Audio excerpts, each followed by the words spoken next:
What? Always an ostrich? All right. What's your address? Hello, Mr. Smith. Did you release the second bond issue in December? Yeah. All right. Your cat did what, Mrs. Harris? Not really. All right, okay. Listen, Mark, some crazy stunt man is going to try taking off in an airplane from the top of an automobile this afternoon out in the valley. Sounds like a story. Hold it, Jack. Take off from an automobile on a dirt road. Can he make it? Well, Be a good picture either way.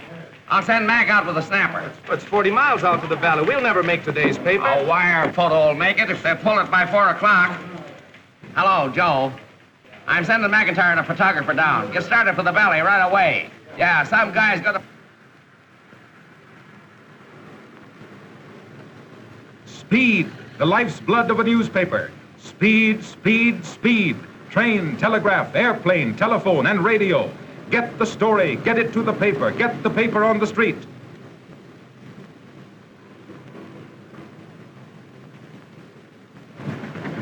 What time do you start, Marvin? Right now.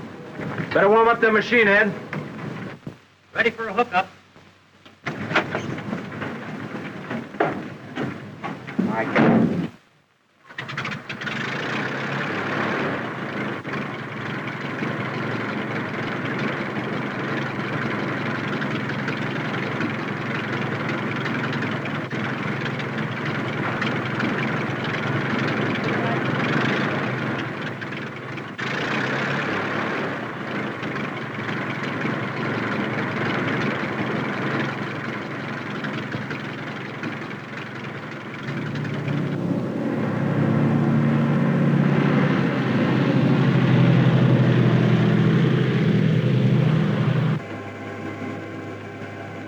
Give me this to rush. Okay, lights out.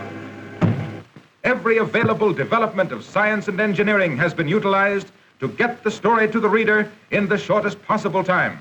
And now, the latest miracle of news gathering, sending pictures by wire, has lifted the curtain on a new era in newspaper history.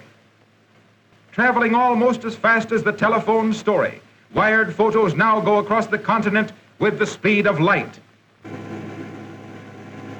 Long-distance supervisor, I want a clear circuit to the Daily News for picture transmission. Please keep this line clear. Here's the Daily News. Go ahead, please. Wide World Wired Photo. This is Mobile Unit number 1 in the valley, ready with pictures of stunt car and airplane. Give me your signal.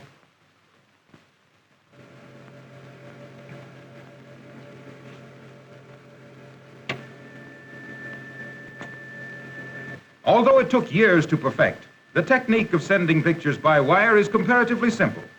It's not a matter of sending the whole picture at once, but of separating the picture into fine lines, sending those lines over a wire and assembling them at the other end. Let's suppose we have a picture or a pattern which we want to send to another location, and the only way to send it is through a small tube. For our purpose, we'll make this picture on closely wound string. Now, if we start at one end of the picture, taking it line by line or string by string in proper order, we can run the string through the tube and assemble it at the other end, line by line, until we again have the original pattern.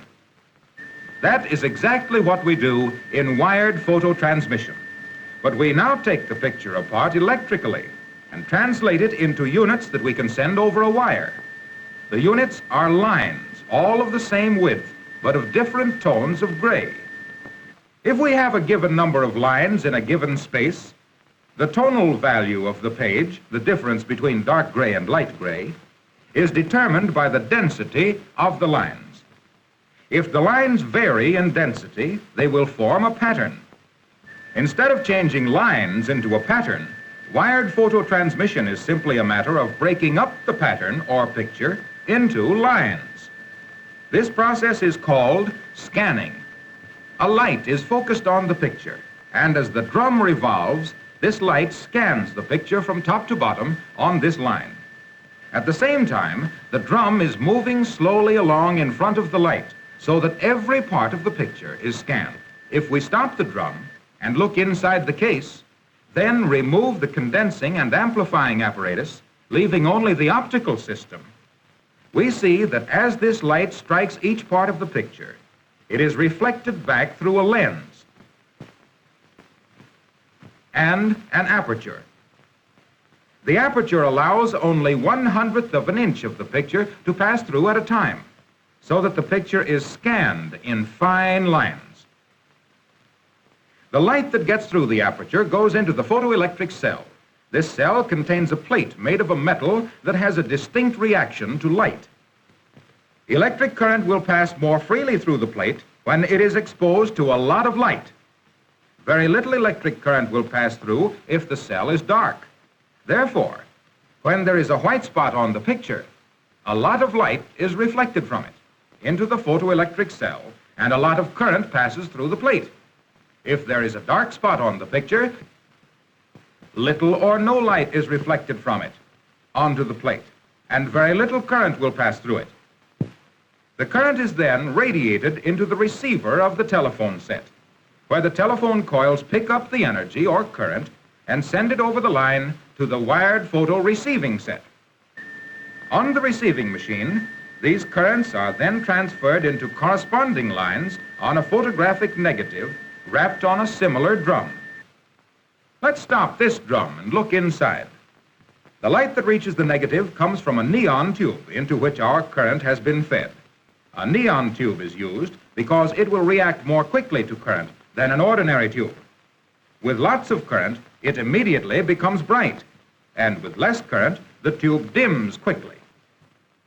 An opening on this machine, similar to the one on the sending machine, allows only a small amount of light to go through to the negative at one time.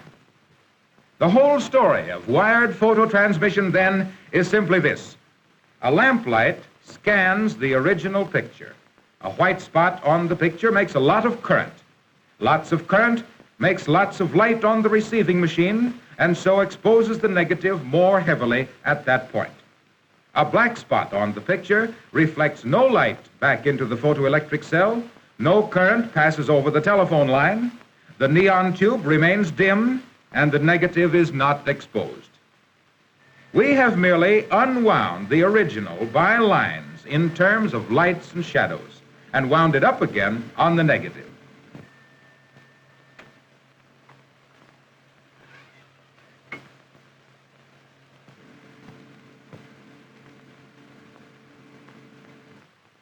The negative now goes through the regular routine. It is developed and printed and made into a half-tone engraving called a cut. Put into the form, it goes with the page to be made into a mat, then a mold, then a part of the roaring presses.